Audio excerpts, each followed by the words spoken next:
तो जय हिंद, वंदे मातरम भाइयों। तो भाइयों, आज हम बात करने वाले हैं राष्ट्रपति से रिलेटेड उनकी जितनी भी शक्तियां हैं, साथ में हम जानेंगे थोड़ा बहुत प्रधानमंत्री के बारे में।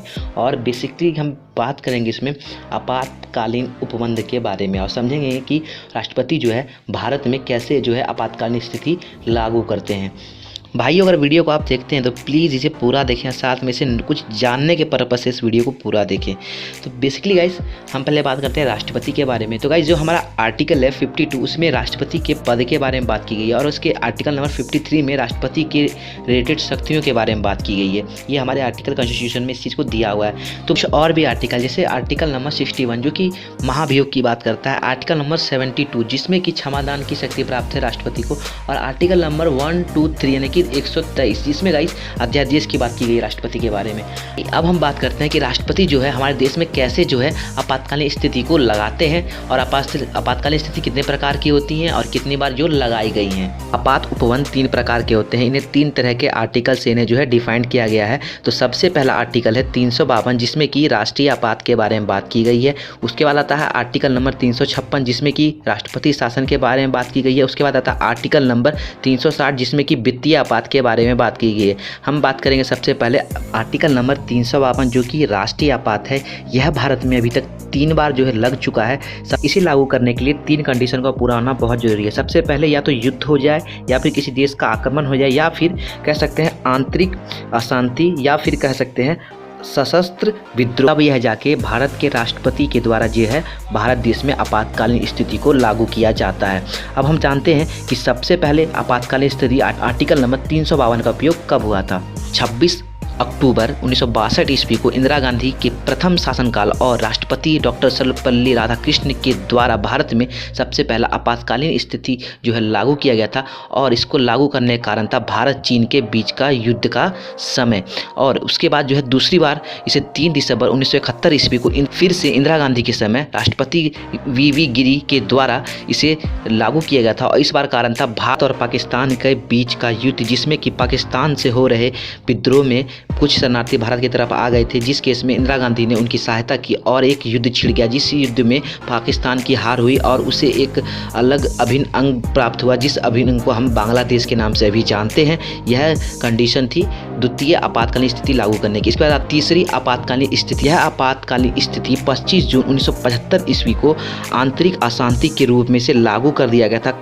यह आपातकालीन स्थिति इंदिरा गांधी ने अपने पर्सनल स्वार्थ के लिए जो है इसे भारत में लागू कर दिया। उस समय भारत के राष्ट्रपति फरुखुद्दीन अली अहमद जो है भारत के राष्ट्रपति थे, जिन्होंने सिर्फ एकमात्र फ़ोन कॉल पे इस आपातकालीन स्थिति को जो है लागू कर दी, घोषणा कर दी। इसको लागू करने का कारण यह था कि इंदिरा गांधी द्वारा इलेक्शन में कुछ धांधलियों के कारण उच्च न्यायालय ने इंदिरा गांधी पे 6 साल का जो है एक बैन लगा दिया कि 6 साल तक वह किसी भी प्रकार के पद में नहीं रह सकती। और उन्होंने 25 जून के रात्रि में ही भारत में जो है आपदा की घोषणा कर दी। उन्होंने अपने इस अधिकार का जो है दुरुपयोग किया और यह दुरुपयोग जाके ख़त्म होता है 21 मार्च 1977 ईस्वी को यह ख़त्म होता है। लगभग यह 21 महीनों तक जो है यह आपातकाल था। जयप्रकाश नारायण जैसे बड़े नेताओं ने इस दिन को ब्लैक डे के नाम से बताया है और इसे काला अवधि भी कहते हैं। और उस समय के बड़े बड़े नेता जैसे कि अटल बिहारी वाजपेयी, मोरारजी देसाई, आडवाणी, अशोक मेहता जैसे जो लोग हैं, उन्होंने इस राष्ट्रीय आपात का जो है विरोध किया और उन्हें जो है जेल की हवा खाने पड़ी, क्योंकि उन्हें अरेस्ट कर लिया गया। और इसके बाद है फिर जो है पुनः चुनाव हुए। उस चुनाव में जो है इंदिरा गांधी बुरी तरह से हारी और उसके बाद भारत के नए प्रधानमंत्री मोरारजी देसाई बने, जिन्होंने 1978 ईस्वी में 44वां संविधान संशोधन किया, जिसमें उन्होंने कुछ अलग ही कानून बनाए, जिससे कि कोई भी राष्ट्रपति, प्रधानमंत्री, कोई भी मंत्रिपरिषद अपने अधिकारों का दुरुपयोग ना कर सके और कभी भी दोबारा जो है भारत इस तरह की स्थिति को ना देख पाए। इसी संशोधन में आंतरिक अशांति को बदलकर सशस्त्र विद्रोह के नाम से बदल दिया गया। और गाइस, अब हम बात करेंगे आर्टिकल नंबर 356 जो कि राष्ट्रपति शासन से रिलेटेड है। यह लागू होने की कंडीशन है कि अगर राष्ट्रपति को लगे किसी राज्य की सरकार जो है संविधान का पालन सही से नहीं कर रही है, तो उस केस में उस राज्य का कार्यभार जो है राष्ट्रपति के अंदर में आता है और वहाँ पे जो है केंद्र की बातें चलती हैं और राष्ट्रपति के स्वरूप में वहाँ पे राज्यपाल जो है काम करता है। अब बात करेंगे आर्टिकल नंबर 360 जो कि वित्तीय आपात से संबंधित है और यह अभी तक भारत में कभी लागू नहीं हुआ है, मगर यह लागू किस कंडीशन में होगा यह जानते हैं। अगर राष्ट्रपति को लगे कि जो देश की आर्थिक स्थिति है वह बहुत ही खराब हो चुकी है पूर्ण रूप से, तभी जाके यह वित्तीय आपात लागू होता है। और अब हम बात करेंगे कि कैसे भी कोई आपातकालीन स्थिति लागू कैसे होती है और उसमें जो हमारे मौलिक अधिकारों को कितना जो इफ़ेक्ट पड़ता है। अगर आपातकालीन स्थिति अगर लागू होती है तो उस समय जो है आर्टिकल नंबर 19 जो है स्वतंत्रता का अधिकार खत्म हो जाता है। साथ में ही सिर्फ 2 ही अधिकार हमारे मौलिक अधिकार में रहते हैं, वो रहते हैं 20 और 21, जो कि हमेशा कभी भी ख़त्म नहीं होने वाले हैं।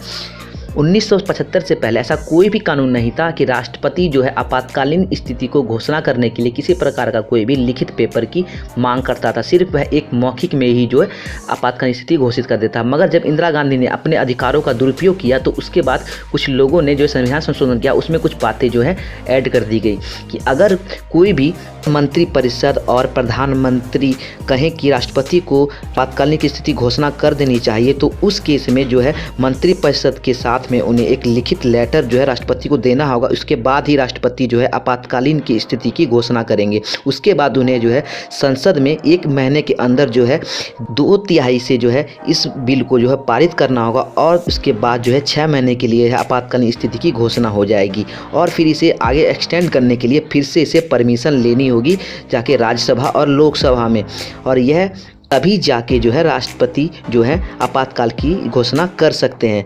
और अगर आप मौलिक अधिकार से रिलेटेड वीडियो देखना चाहते हैं तो मेरे आई बटन पे आपको जो है वीडियो मिल जाएगी। आप यहां जाके मौलिक अधिकार की वीडियो देख सकते हैं और समझ सकते हैं कि मौलिक अधिकार क्या है। अगर आप वीडियो को यहां तक देख चुके हैं तो प्लीज़ वीडियो को लाइक करें, चैनल को सब्सक्राइब कर लें, साथ में बेल आइकन डालें, क्योंकि इसमें नॉलेज और न्यूज़ रिलेटेड वीडियो डेली बनाते रहता हूँ अपने चैनल 1 मिलियन न्यूज़ पे। तो जय हिंद, वंदे मातरम गाइस, मिलते हैं अब नेक्स्ट वीडियो में। जय हिंद।